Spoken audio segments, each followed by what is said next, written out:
technically the same way, Yeah. right? Like, for instance, I play guitar. I could tell you 10 years ago, I was not as comfortable or confident or good at playing guitar as I am now. Yeah. So same thing for dogs. Like I get a lot of dogs that are like, let's say don't want to jump in water, they're scared of it. Yeah. And then the owner, like we can use e-collar. And then, because it's just getting the dog over the hump. So it's like skydiving, right? Just jumping out the airplane, that's the hardest part. And then once they learn that they can just go into the water, they jump in no problem because there's no longer that kind of phobia. Yeah. So all that's Weird. Like we didn't take it forever because we were gone, Mhm. and then we were like, oh, now you actually want to do it? Okay. That's fine. yeah. Especially if like, because when we started the first class, remember how he was kind of like moving back and running away? Yeah. That's resistance. So, going into the water, you probably saw something kind of similar, right? That's resistance. So now his brain has learned, if I go into resistance, this happens, so then I just move forward. Okay, so then I can see that potentially kind of just transferring over to that. But good. Anything else with them? No, place is pretty good. Okay. There's no real issues. And I guess the question is, so like when I take them versus when he takes them, like we have different numbers. Sure. Is that normal? Yeah. And then also, if we're together and like we switch handlers, like it's weird. He'll listen to him, but like me, he gives me way more trouble, and then like I change from what I'm usually doing if I'm just by myself. Does that make sense? Sure. So what's your number? I'll probably start at 35. And where do you end? Depending on how he's reacting, I'll probably end over 240 or 45. Okay. Regularly? Honestly, no. If there's no real stimulation, I can stick around that 30 to 35 range. Okay. If there's stimulation, I probably have to come up with 40, 45. Okay. And for you? So when there's no, it's like 20, 25, but if there is, it's like 30, 35. Okay. So then what I would do is actually, And then there's times of because ideally when you go into a situation that's distracting, you ideally don't want to even have to change, yeah. right? Like, so what I would play with is if it's 35 and 40, 45, I'd probably uprate it to 40 Okay. to see, you're right in the middle, to see if, let's say you're walking, no dogs, and then you see dogs, and then he just does perfectly, then that 40, even when there's nothing going on, kind of sets the precursor of like you still have to behave yourself even when distractions happen, because then you end up in this constant cycle of lower to higher, depending on the context, and I want to just go into a situation and not have to worry about that stuff. And then for you, yeah, you said 25 and then 30, 35, right? So then I'd be 30. And then when you said when you're together, I have to like ramp it up to like his number. oh, okay, Like, sure. We just kind of learned this today because I was like, he never, what was it yesterday? I was like, he never does this with me. Sure. So definitely walking together is harder for dogs. Okay. What's the placement of you guys when you're walking? So we're trying to figure that out, honestly. I think he does best when he's like in the chair. Yeah, I was gonna say that's usually dogs do better that way. If you want to test things, what you can do is, let's say you're in the front, you're in behind with Kodi. Is a lot of times the dog wants to go to the owner, the person in So front. that's what he does with me when he's like, he'll like just want to go towards him. Yep. He's, the opposite, he's fine. Yeah. He'll Yeah. listen to him, but for me, I'm like, So then the way we fix that exactly, we go up and then I do that intentionally. So this is a good way to prove things. Okay. So anytime you see Kodi not getting something, think of it as like an opportunity to just like really tighten up on everything. So then I'll put the one person in front. You're walking behind with Kodi. You give him that slack, right? He starts to forge. But this time, instead of turning around, I just stop. He's gonna keep going. And I start remoting, at 40, whatever, until Kodi backs up into you. Okay? And then when he backs up, you walk forward. What usually happens is the dog forges again. I start remoting, he backs up, and then I move forward again. It's usually about a handful of times. So what you're doing is you're saying, you can try to go with that, but there's going to be a correction for the behavior itself. Because first, I've had a lot of clients do the turnaround method. It doesn't work. yeah, we were doing that. Yes, because nothing. So in this case, for whatever reason, his desire to want to be at the head of the pack, whatever, is greater than the correction. Is you allow him to do it and then correct the behavior itself. So he thinks I can try to forge, but I'm going to get corrected for forging, as opposed to turning around. Okay, so I've seen that happen all the time. And then it's just finding that number. He might even yip or yelp or whatever before finally it seeps in, because to you might think like, what's the difference between you walking here and you walking up there, right? But for the dog, it's a big thing for whatever reason. Okay. Any other questions? So with dogs, sometimes he'll trail behind because he wants to like pay attention to the dog going past. Should I be tapping him? Tap to speed him up. Correct. Yep. Right shoulder to the left leg. And he, like, I don't mind if he like glances. Like my dogs can like see stuff and like look and everything, but they stay on the leg, right? So I don't care what they do. But if I see it affect their, like let's say they catch a scent and all of a sudden they start delaying, I remote to speed them up to the leg. Gotcha. Yeah. Okay. What's like and I know like giving him some margin of error is okay, but like how far? Never ahead. Never ahead? Yeah, Okay. back is fine. So like, ideally right shoulder, left leg, 6 inches back is fine, 6 inches to the side is fine. Anything greater than that is a bit much. Okay. But yeah, never forward, even if it's half an inch or an inch, because that's considered forging. Okay. Other questions? Okay, excellent.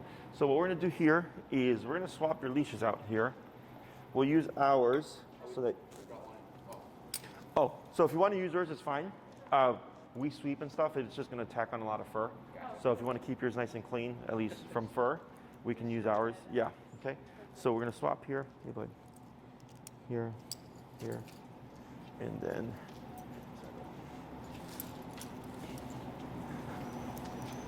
Yeah, you can just see like this one is just, yeah. I mean, we have that one. Just bulky buttons. Okay, so the reason why we have 2 leashes on this exercise is dogs tend to get savvy to it and they'll prematurely start running between owners. Okay, so this allows one owner to keep the dog with them, okay? So I'm gonna hand this, who's gonna do the first batch of recalls? You are, so then you're gonna be with this, okay? You're gonna have this. Now I'm gonna show you a couple of things here.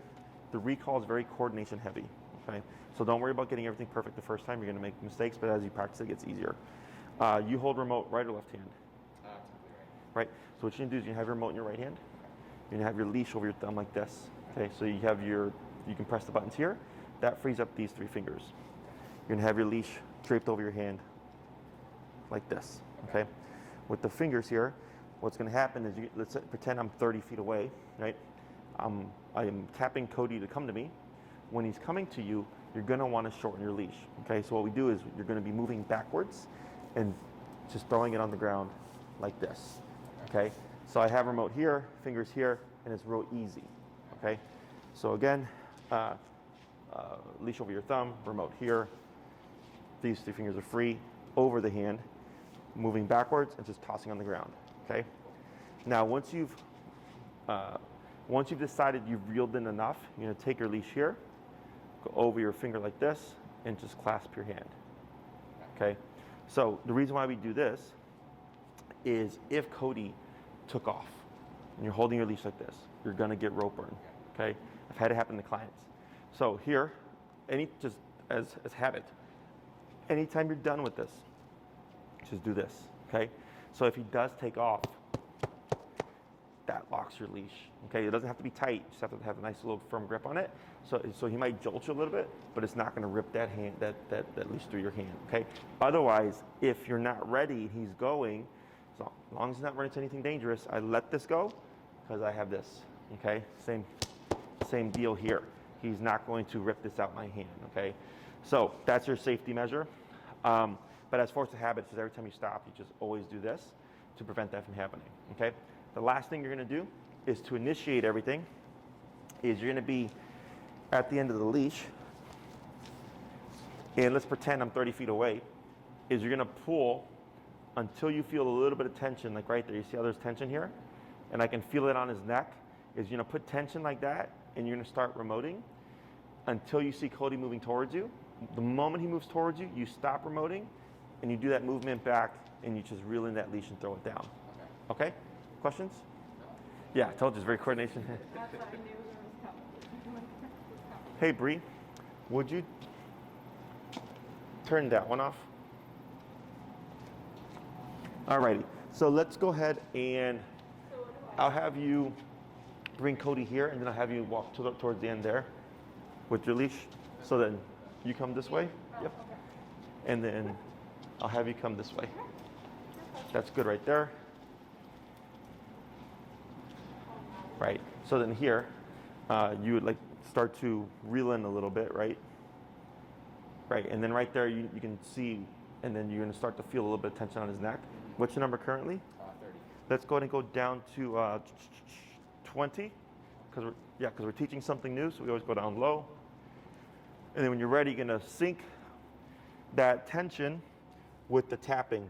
Okay, so go ahead and start to pull, and tap, tap, and then tap, and drop your leash. Tap, tap, tap, pull, and then move backwards.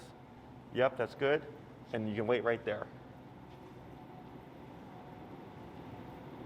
Good.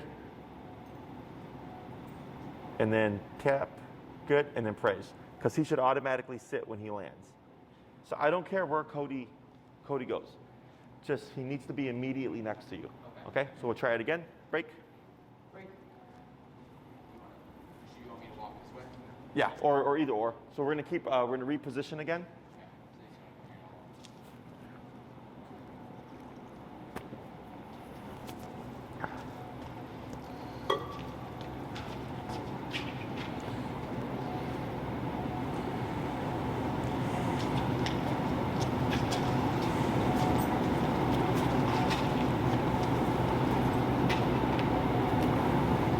Tap, tap, then back, tap, good.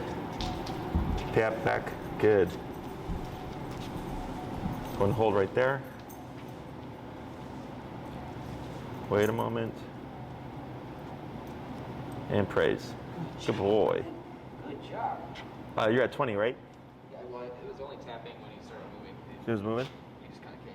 Yeah. So here, don't worry, because this can happen sometimes where the dog will land, because he landed on the right last time. Yeah. It doesn't matter where or how it looks, but just that he's within the space. We're going to bump it to 25 to see if we can get a little bit of speed here, and then we're going to reset again, okay? We're going to do that 3 more times.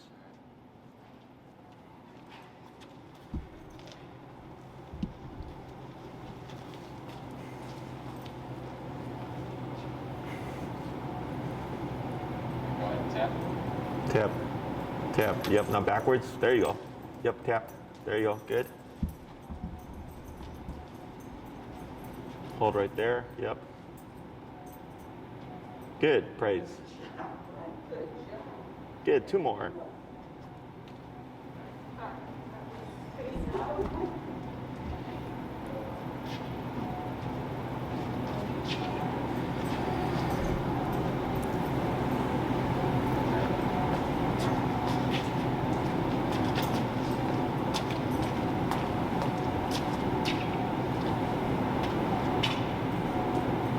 Now back, yep.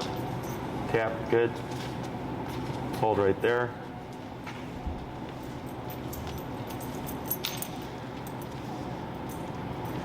Good. Tap. Tap. Praise. Attaboy. Good job. Good job. Break. Break. Good. We're going to do 1 more. Let's go ahead and bump it to 30.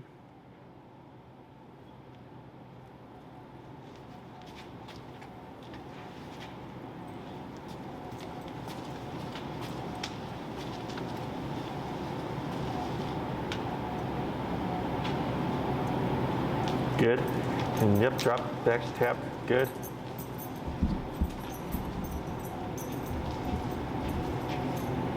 Hold right there. Perfect. And praise. Let's go and swap handlers.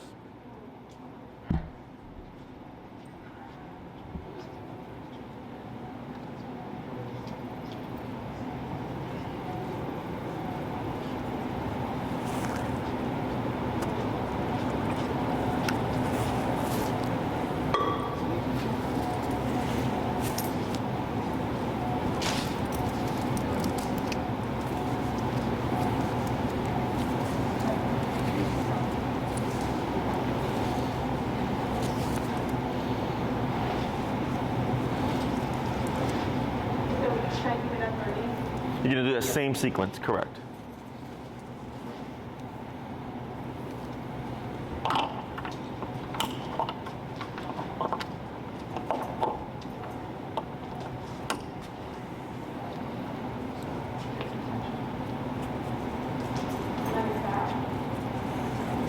So then tap, now back, Backwards. 1. Yep, good. Hold right there.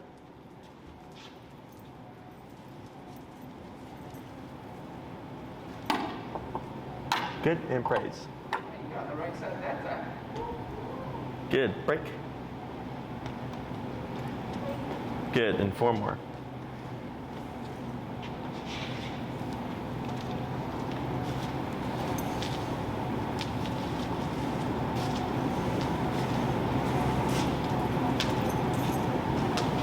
Yeah. So he's already starting to like anticipate. That's why he's starting to shift around a little bit. Yeah. Tap. Now backwards. 1, 2, 3. That's good. Wait a moment. Praise. Good boy. Break. Let's go and bump him. You're at 30, right? Yeah. Let's go 35.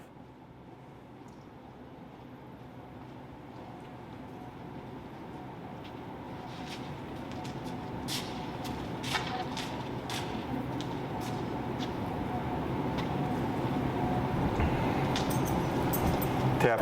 There you go. Good. Hold right there.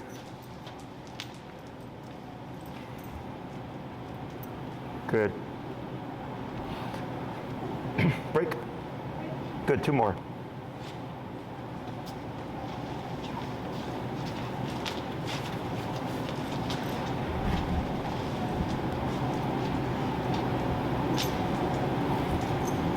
Good. Back. 1, 2, 3. Good. Hold right there.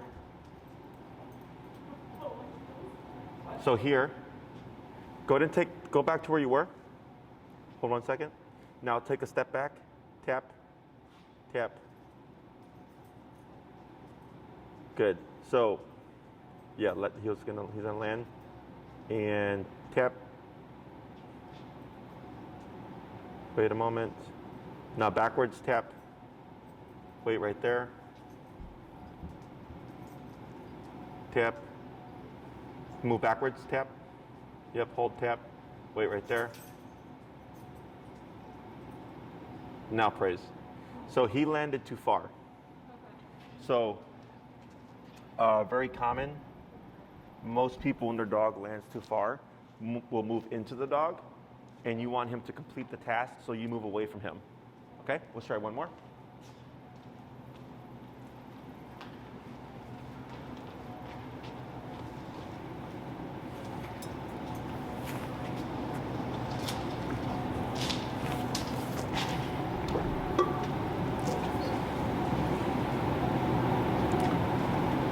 Good, and then back tap, good. Hold right there. Perfect. All right, so what we're gonna do now, same exercise, except you're not gonna pull. Okay. So you're gonna start tapping first. If he doesn't respond by the 2nd or 3rd tap, keep tapping, and then pull and walk backwards, okay? Go ahead, and when you're gonna start tapping, you can say like, I'm gonna tap now, just so that he has a heads up and knows when to let go, okay? Because things get a little confusing.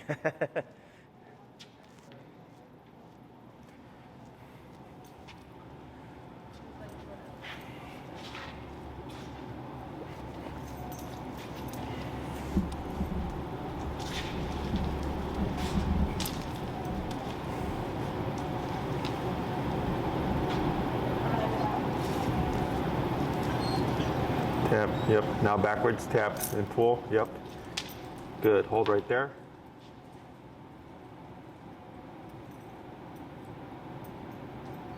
Too far, right, tap. Good, hold. Is that still too far? No, it's good. He's within, yeah, he's got it. That's good. Attaboy. Good. Break. Break. Good, 4 more.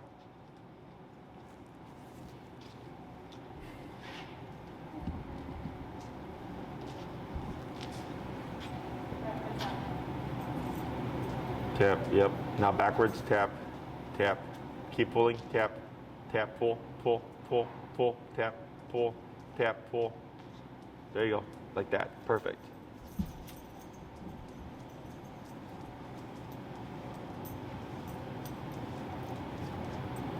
Tap. Good job. Tap. Good. Hold right there. Back. Tap. Tap. Tap. Tap. Tap.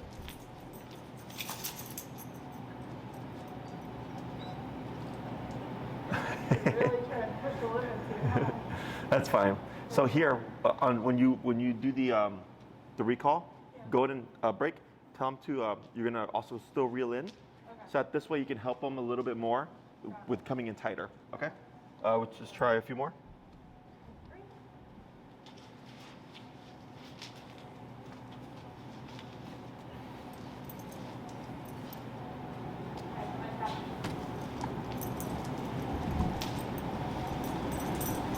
Good. Hold right there.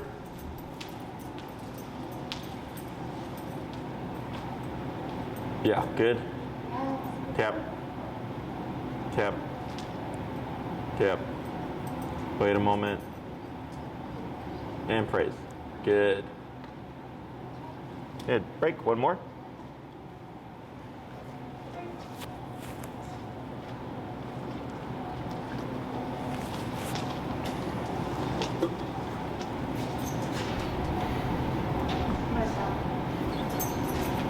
Good. There we go. Now back. 1, 2, 3. That's good. Back. Tap. Tap. Right. Hold right there. Wait a moment. So this one, yeah. So go ahead and shorten a little bit more. And tap. Hold. Tap. Tap. So move back. So you're doing the opposite. Hold right there. Yep. Now reel in a little bit. Yep. Tap. Tap. Now praise. There you go.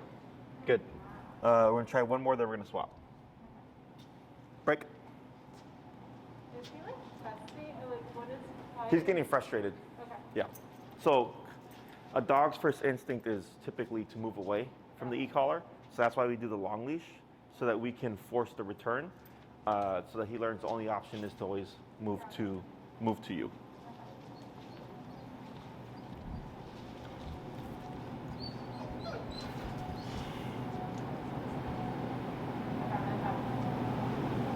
Good. Now back. 1, 2, 3. That's good. Good. And praise. Yeah, boy. Good. We're going to swap. We're going to pick up at that same spot. Okay.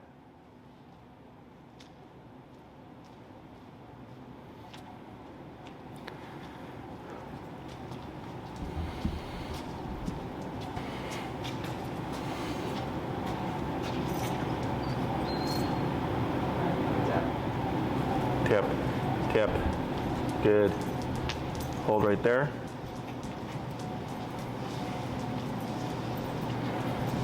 Tap, tap, tap, good move. Tap, hold right there. And praise. Good. And break. Good, 4 more.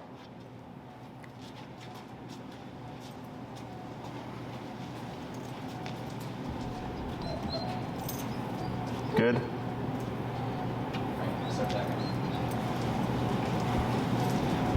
Hold right there.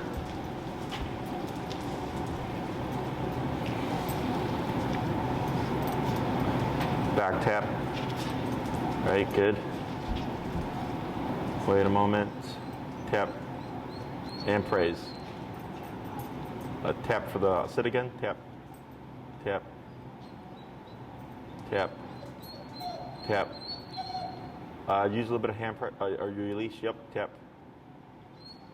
Good. Praise again. Attaboy. Good. Break. Good. 3 more.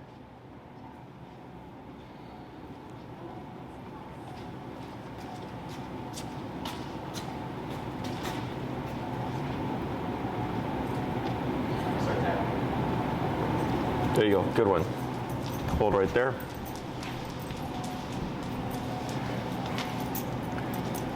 Tap. Yep, good move.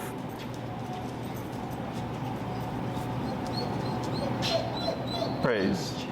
Attaboy. Good. 1 more. 2 more. Break.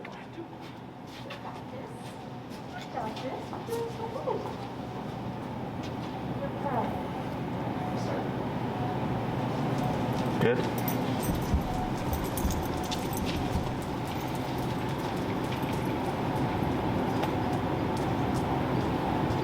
Yeah, back tap.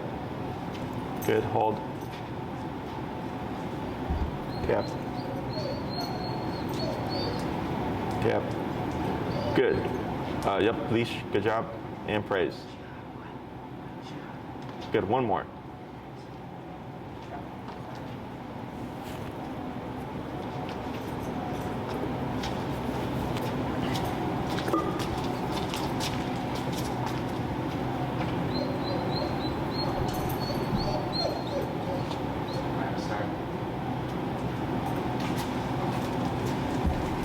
Good, hold right there.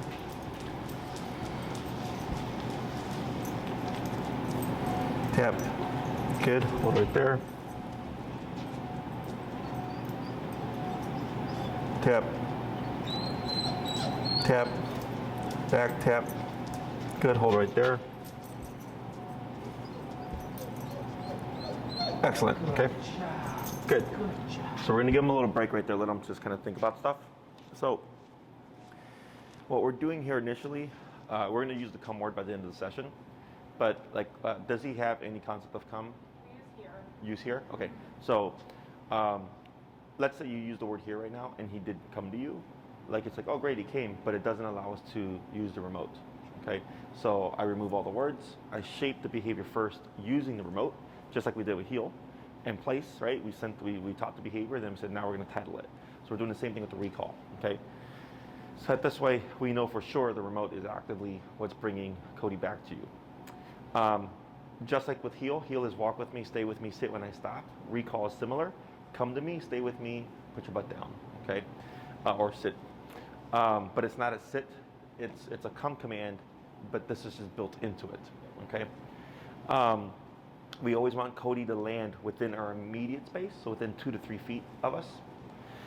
Anytime he's too far off, always moving away and remoting. The times that he forgets to sit, I like to just use the remote first, because you saw how he started to move around, right? He was getting confused, and the whining was because he was frustrated, he didn't know what to do. So I like, for me personally, like when I do stuff myself, I learn more, as opposed to having someone tell me, or like reading instructions. Like if I can figure it out, break it down, I retain it better. Same thing for the dog, okay? The other thing here is when you do that, that movement away can also lead to him just running off, okay? So because he's on a long leash, I do things intentionally to force problems so that we can proof the obedience, okay? We never want the e-collar to mean to the dog to run away. If anything, it always should mean to come to, okay? So these are things that we're gonna start doing with the recall. So whenever Kodi moves away from you, you always kick in with that remote again and always move backwards because you have the long leash, he's not gonna get anywhere, okay? Questions so far about any of this stuff? I don't think so. So with the way that we're practicing right now, it's not realistic, okay? But this is so that we can set it up so that we can repeat this exercise. I'm all about practicing to make things applicable in life. So you have a few ways of practicing this. One is with each other. Let's say you go to the park, there's nothing going on, there's no distractions. You can still practice, you just do it this way, okay? Ideally, I like to use my environment. So like, let's say I go to like the lakefront, like there's like the big bike trail and everything. There's usually like a lot of squirrels in that area. Does he have any prey drive at all? Yes. He does? Perfect. So like, let's say you go to, the lakefront, put him on a 30-foot, Kodi break, and I let him be a dog, and I'm holding on to the end of it, okay? And let's say I see a tree with squirrels. Go, right? Like I antagonize him, like, go chase those squirrels. So then he's sitting there and he's jumping and he's barking and he's running around, he's having a good old time. And I just wait there, okay? And then like maybe 5 minutes into that nonsense, I go, Kodi, come. Boom, boom, boom. Bring him back out of there, right? He comes back to me, good boy, I praise him, wait a little bit, break. Let him go right back to those squirrels again, okay? So you have both the distraction and the reward, okay? So I don't care, like if a dog has prey drive, they're dogs, they're predators. I just want to harness it. And it makes your obedience very effective. So like I have a dog right now, I put his video on my channel, on my Instagram. His name's Gilmore. And we were at Oz Park, and he's got crazy prey drive, like crazy. His number's in the 90s. Wow. And the owner goes, he's a brown dog. He looks like a Rhodesian. He looks like a Rhodesian, yeah. So like they release him and you see him running towards the tree, and then they call him, right? And he runs right back, and I say release him again. And then as he's in pursuit of the tree again, he calls and he 180 straight back to the owner, okay? So no hesitation. That's the main thing, is that it's immediate. So, and they did exactly what I'm telling you here. And they just went to the park, had the dog on the leash, and just practiced and practiced and practiced. So eventually it's like, yeah, he'll come off of anything now, okay? Do we need like a shorter leash, or are we just good with the long leash? If you're doing the 2-person version, the short leash helps, but once you have the word here involved, you actually don't need the second leash anymore. You can just hold it at the end of the long leash because you'll know when to let go. Because that's the hardest part that people struggle with. Is like, when do I let go? Yeah. So once we start using the word, it makes that easier, so you don't need to. You can even clip the short leash to your long leash to make it an even longer leash. Okay? So, because typically when people call their dog, the dog is usually running away, chasing something, or running towards something they shouldn't. Okay? So the dog's almost always running away from them. So I like to practice in those kinds of contexts. So like if he's in pursuit of the squirrels, there's 3 different times you can call him. He's already been doing that for a bit. He just got there, and he's on the way there. Okay, so I like to put the recall at different points so that you can get him at different times. And the longer he does something, okay, the longer he chases or barks at that tree, the more disconnected he gets from you. Okay, so you could go and let him have a blast for 30 minutes and then call him. Okay, because he's not anticipating that you're going to call him after that much time, but he still is required to perform immediately. Okay, so definitely use your environment: geese, squirrels, rabbits, raccoons, whatever. Use it. I had a guy who lived on the river, and in front of his home there was a huge plot of land, and every morning there was like 50 geese, and he said his dog loved going after the geese, so he went about like a 100-foot line. And he's like, yeah, sometimes I'll call him when he's running there, when he's in the middle of chasing the geese, or like when he's just getting there. And then within 2 weeks, he had perfect recall because he had the environment right in front of him. You know, recall does take the longest for people to teach because it requires you to go somewhere. You also have to practice around realistic environments. So if you go to the park every day, but it's empty, like he'll be great when it's empty, but then when you throw in distractions, it's not going to be so good. So then just keep that in mind. Also, it doesn't always transfer to new environments. So like, let's say you practice at Oz Park. All the time is going to be great at Oz Park. But then when you go to Lakefront, not so great. So then you have to practice at the Lakefront a bit. So just assume, once you've taught everything, even after you finish your training, just assume every time you go into a new environment, you're going to have to like reteach. The good thing is he already knows everything. It's just you have to transfer it. Where it's like, hey buddy, like when I call you here, it's the same thing like when I call you at Oz or like the Lakefront or at the dog park, whatever. And then little by little, he'll start to like generalize like, oh, here means here no matter where we're at. Okay? Other questions? So what we're going to do now is we're going to start using the word here. So the sequence is going to stay the same. In the cue here first, then you're going to start tapping, and then if he doesn't respond by the second or third tap, you're going to tap, keep tapping, and then pull. Okay? If Kodi does start moving to you when you say here, you're still going to tap at least 1 time. Okay? So what we're trying to force here is, if I'm Kodi, you call, he turns, he's already moving to you, and then you remote him. What do you think happens? And yeah, run away. Because you said something, he responded, you were late. So then he thinks that what he did in response was incorrect. It's going to force him away from you, okay? So every time I call Kodi or I call a dog in the beginning, it's come or here, tap, always, okay? Because the more often you do that, the more likely you're going to mistap and confuse him. So then if that happens, you tap him, he turns around, you don't say anything, you keep tapping and pull and move backwards, okay? So then he thinks, oh, if I get the tap even like midway, if anything, it should mean speed up. Never turn around the other way. Okay? So this is how we start proofing things. Questions? All right. So then we'll keep same handlers, and then we'll go ahead and get some distance there.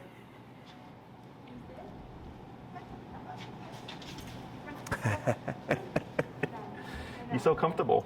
That's comfortable anywhere.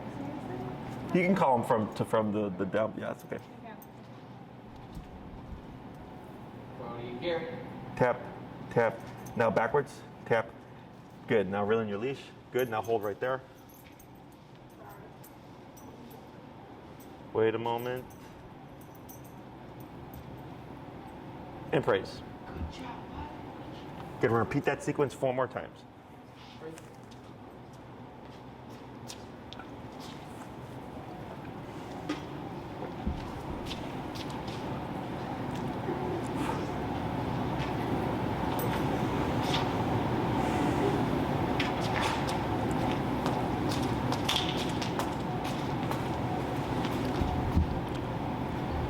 Kodi, here. Tap, back, tap, good. Hold right there.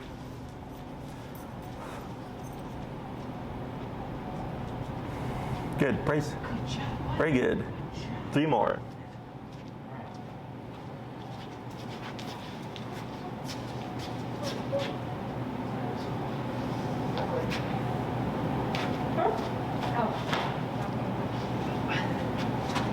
You got it.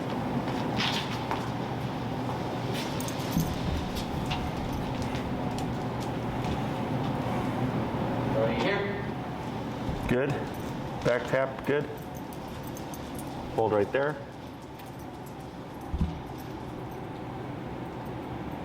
Good, praise. 2 more.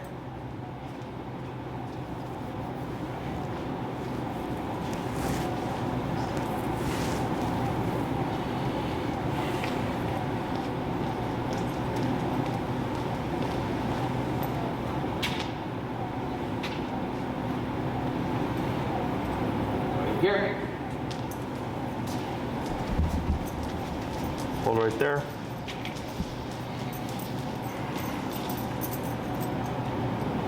Tap, tap, good move. Tap, tap. Step on your leash here. Tap. There you go. Wait a moment. Wait a moment. Tap. Right. Good. Praise. Good. Break. 1 more. Break.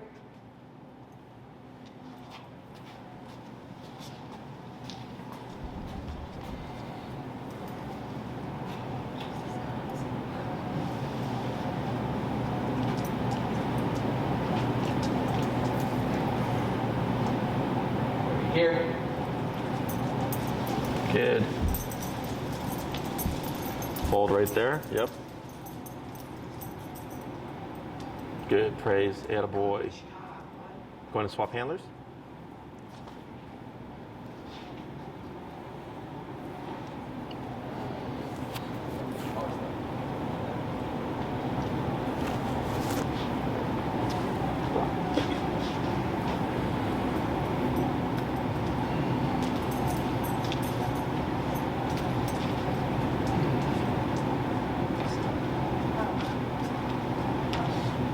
Sorry.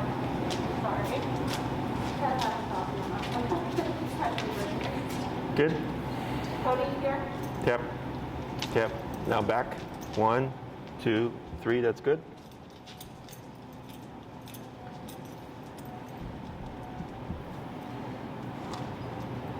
Good. Praise.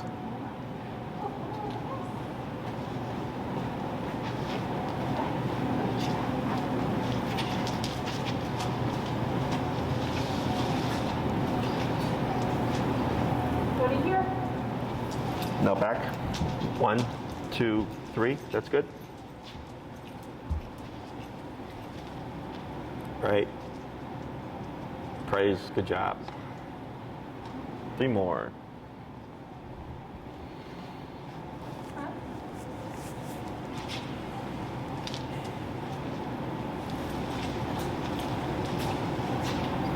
Kodi, here. Tap. Tap. Back. Good. Hold.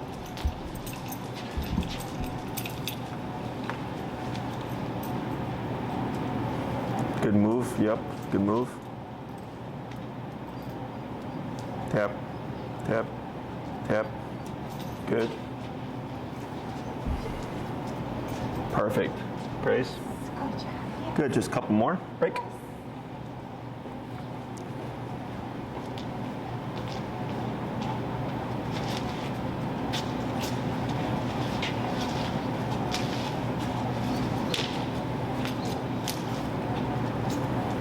Kodi, here. Here. Tap. Back. Good. 1, 2, 3. That's good.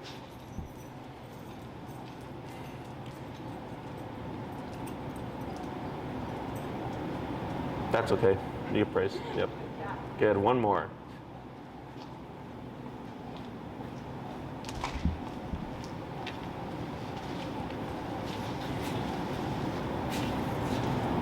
Kodi, here. Tap. Back. Tap. Good. Hold right there.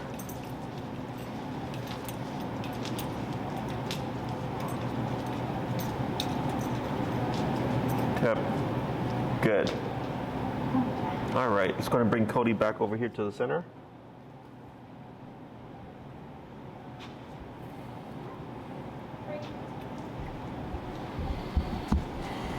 All right.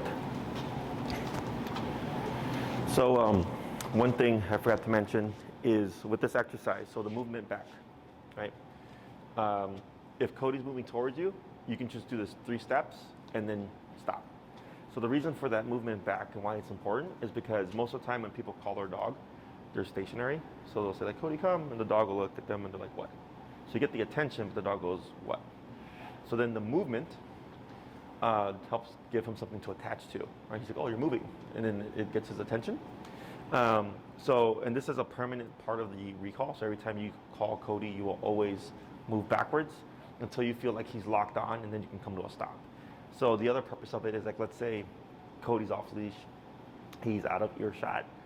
When you remote him, so you still have communication. He can't hear you, but you now have physical touch, right? So then you would remote him, and he should start kind of scouting around because he's thinking this means something. And then he sees you, and then he sees you doing this. That's his visual of you need to return, okay? So to give you an example, I was with a client in Hyde Park, and we were at this park that had this huge hill, and there was a bunch of people with their dogs there, and the dogs all ran, and I mean the hill was probably at least 300 feet away, so all the dogs ran behind the hill. We couldn't see anything, and then the owners go like, oh, this is normal. They run around, they come back. They're usually back within a few seconds. Well, a few seconds came and passed, none of the dogs returned. So then everybody was like, well, this is weird. So I just told them, remote, like tap your collar. So they tapped the collar, and then within a couple of seconds their dog came running around from behind the hill, okay? So even though he couldn't see them, they're completely out of visual. When he felt that tap, he's like, oh, I know this means something. And he just went back to where last he saw his owners, which was 300 feet away by a tree, and came shooting around, okay? So this is the importance of proper conditioning, is I want Kodi to get confused. I want Kodi to get panicked. I want Kodi to think he needs to run away when we have the long leash, because now you can condition him that when you feel that, instead of running away, you run back, okay? Because in an emergency situation, that's what's going to end up happening, is you're going to end up having to crank the number, because you technically have to make the dog more scared of running away from you than they are running away from whatever it is that scared them in the first place, okay? So here, we're just layering all the conditioning down, so that he goes, oh, when I feel this, it means now to come to. So the way he's going to start interpreting all these things differently is because of how life looks at the moment. So like when you're walking with Kodi and heel, you're here to him.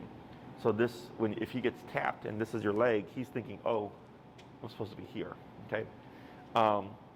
With the place command, when he sees the bed and he feels a tap, he's going to assume I go to this object. Same thing for the recall. When he feels a tap, if you're 30, 50 feet away or whatever, he's going to think, I need to return, because that's how life looks like within that moment, okay? So, and also the other thing is when you cue your here, up notes carry better or higher pitch. So people tend like, they'll go lower like here or come, right? And you want to go higher here, so that will carry over noise. If there's traffic or other dogs barking and stuff, higher pitch carries better, okay? We never scold, huh?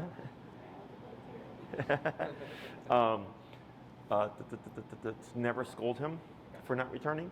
So like, let's say he has a really bad recall one time, right? And you're remoting him and there's a lot of trouble. We never scold, because then your dog thinks he's coming into punishment, and nobody wants to go to a negative thing, right? So we always praise. So that's something that I agree with in terms of like correcting dogs. We never correct because he's not going to understand he was being corrected when he arrived for something he did before. Okay. Always using the remote. Again, every time you say here, followed at least by one tap. Okay. If Kodi manages to pass you, overshoot, or run off the other way, so like what can happen is a dog will come to you, but then go that way, is you always want to be facing Kodi, but moving away from him. Okay, so if he passes you, you pivot to face him, keep tapping, but now you'd move this way.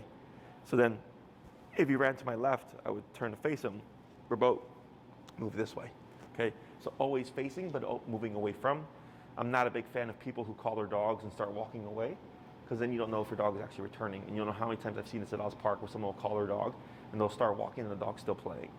Or the dog will start coming to them and then see a dog or whatever on the side and then go towards that while the owner is walking away. So I want to keep my eyes on my dog and not move until I know they're immediately next to my space. Okay.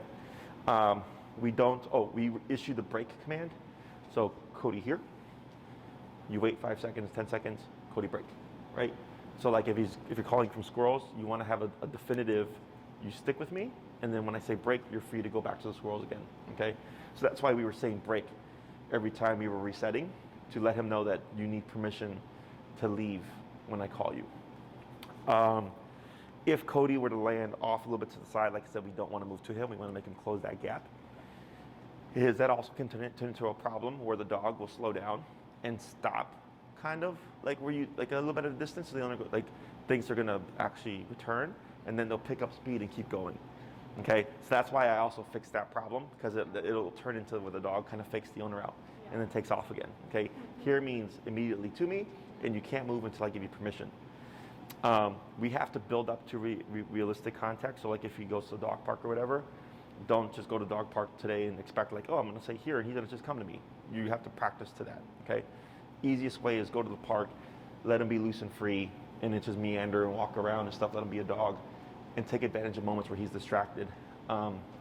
Varying at what time you might call him, because if you always call him right when he sees the squirrel, you're going to condition him that as soon as he sees a squirrel, you're going to call him, so he's going to start running back to you prematurely. Okay, so I vary all that stuff. If you're practicing solo with the long leash, I wouldn't recommend doing 100 within like 20 minutes or whatever, because you're going to make him too paranoid, he won't leave you. So if you go to practice solo, you're trying to make it look like life. So if I'm there for 30 minutes every day to practice, I might call him once at the end of the 30 minutes the first time. I might call him 5 times the next time, 2 times the next time, 1 time the next time, 1 time the next time. I'm varying how many recalls I do so he doesn't get paranoid. So he thinks like, oh, I can enjoy myself. I just might have to return to you from time to time. And then I let him go back to it. And sometimes I'll go and not even call the dog. I'll just reel him back in again and it just heal him and go home and avoid it. Because once they get too paranoid, it's a pain to fix. Because the dog is too cautious now, so then they don't want to leave your side, and then if they won't leave your side, now you can't practice the recall. Okay, so you have 2 versions. You have working with each other, and then you have the version of like, oh, we actually have stuff to work with. Let's use our environment and just like let him be a dog.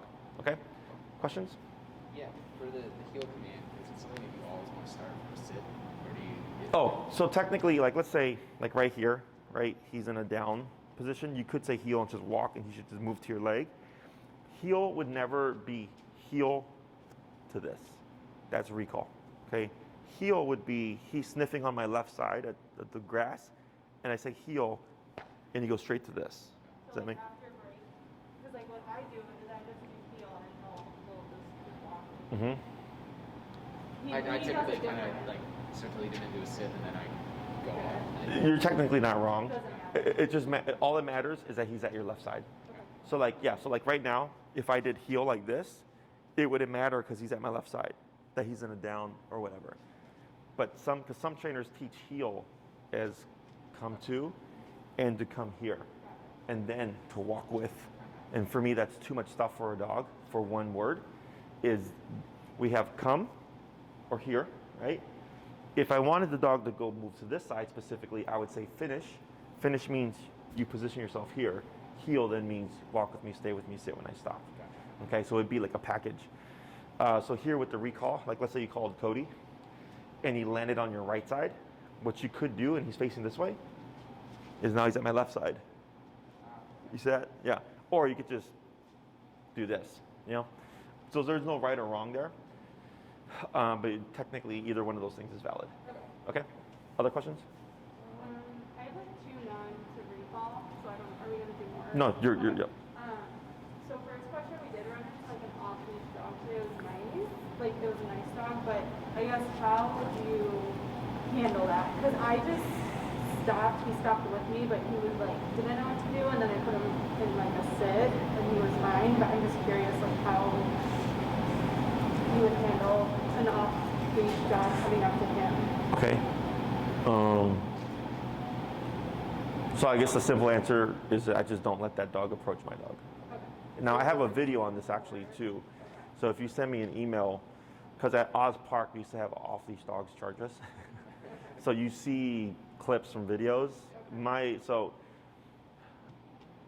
I'm gonna give you just a quick rundown. For a dog, seeing another dog charge can be perceived as threatening. So if Kodi became reactive or defensive or aggressive, technically it's valid in his world. You know this is just some person with a dog off leash enjoying the park, right? He doesn't know that. So in his world, it's kill or be killed. So then if that did happen, like anytime people tell me that stuff, I go, I don't hold it against your dog. Your dog was in self-defense mode. So my assumption is we're gonna get a fight, okay? And then any other trainer that's used to this stuff will tell you, like, prepare for a dog fight, because it's better to assume the worst and already be a step ahead than to hope for the best and then see what happens, okay? So if I had Kodi and I see this off-leash dog running towards me, the first thing I do, the moment I see it, is, hey, loud clap if you can, hey, like big energy, because a lot of times it'll catch him off guard, and the dog will do this, right? And then now that you've put confrontation, the dog should be less likely to want to move forward because you're saying no, okay? In some cases, especially if the dog is with the owner, the dog is in a social state, so they're not being threatening. So because they're not being threatening, they're not perceiving threat back. So then they'll kind of bypass that, right? So if that happens, I personally have no problem getting physical to keep the dog back. And I've kicked dogs, and I've sent dogs running, crying to their owners and stuff, okay? And I've been bitched at by owners. But they don't know my dogs. Yeah. I don't know your dog. Yeah. And it's either we have puncture wounds and vet bills, or I kick your dog and they run back, okay? A lot of times the energy does work, except when the dog's with the owner. So like, let's say you were walking with Kodi and an off-leash dog, like it was like a stray. This works really well with those dogs, because since they're solo, they're in that really kind of primal, like, I gotta fend for myself. It's against instinct to put one's life in danger. So as soon as they start perceiving threat from you, like, I would be confident to say like 99.9% of the time, they're not gonna move forward unless there's something up, okay? And I can send you a video and you'll see clips of how I address it to give you an idea. Okay. And then your other question? So, you can correct me, but I feel like he tends to like associate. So what we've been trying to do, because he does start to play rough, so we're trying to like correct that so he's not like super nippy, and so like this, he like knows when we have this thing, even if we're like sneaky, and then all of a sudden he behaves. So it's like, how do you? Is this in the house? Yeah, so we'll take off the collar probably like half an hour before we're going to bed. Yeah, even when he has a collar on throughout the day. But then like he'll notice the collar's off if we don't have the clicker in our hands. Yep. And he knows that he has an opportunity to, be rough. Sure. Be, Yeah. Do you guys have the bunker? Did we talk about the bunker? We haven't made one yet. Yeah, bunker. Okay. Because then it doesn't matter, right? And then so e-collar is great because it's non-confrontational. Dog doesn't know where it's coming from, but then you get stuck with that. Bonker is great because it's confrontational. So I always want the dog to respect the owner more than the tool. With e-collar, it's kind of inevitable. That's why I tell people when you're outside, you're going to need it because you can't even account for life, right? But inside the home, if it's like I took his collar off and he just jumps at me and I go, boop, and he's like, shit. Like, I didn't know there was a correction without the collar on. And I go, yep, and it's for me. So then that should close the gap with those behaviors. Okay, and then I sent you the one with the trainer who like he corrects the puppy, right? Yes. And just how much power he puts behind it, Yeah. and that's the puppy, right? Because he doesn't, so people have a hard time with that, but then they make their life hell, because the dog knows. But that guy just proved the point right off the bat, right? So then that dog's gonna want to push the boundaries less. So like right now, like if you run a red light, you get a $100 ticket, okay? Let's say that $100 ticket was a $5,000 ticket. You're gonna remember to stop at the red light? Right? Unless you got $5,000 to just piss away every time, right? Because the consequence is so high, right? But more people are likely to push those boundaries because sure, it's a $100 fine, but it's not an extreme. There's some places where if you steal something, they chop off your hand still. So would you rather try to steal something here where you might just go to jail for a night or two, or somewhere where they chop off your hand? You know what I'm saying? So the consequence, right? So for him, remember he bites, dogs bite each other. So for us, because it looks bad or we feel bad, we let that dictate how we correct the dog, but he doesn't care. Okay, so just be mindful of that, because that's the one drawback to the bonker is that people feel bad themselves because they feel it's too confrontational, or they feel like they're hitting their dog. But when you've been bit, this is one of like 5 or 6 over 10 years. I got a 6-inch scar here. I had a 3-month-old puppy take a big chunk of me here. I had a German Shepherd take a chunk of me here. I got this one here. I had another German Shepherd bite me here. So dogs are physical animals. So and you're doing it appropriately, and you would see like, oh wow, we bonked him like twice for something, and we haven't had to bonk him in like 3 months. Beautiful. It should be like that. Okay. Anything else? I got nothing right now. So don't worry about rushing the recall, because it does take time to practice.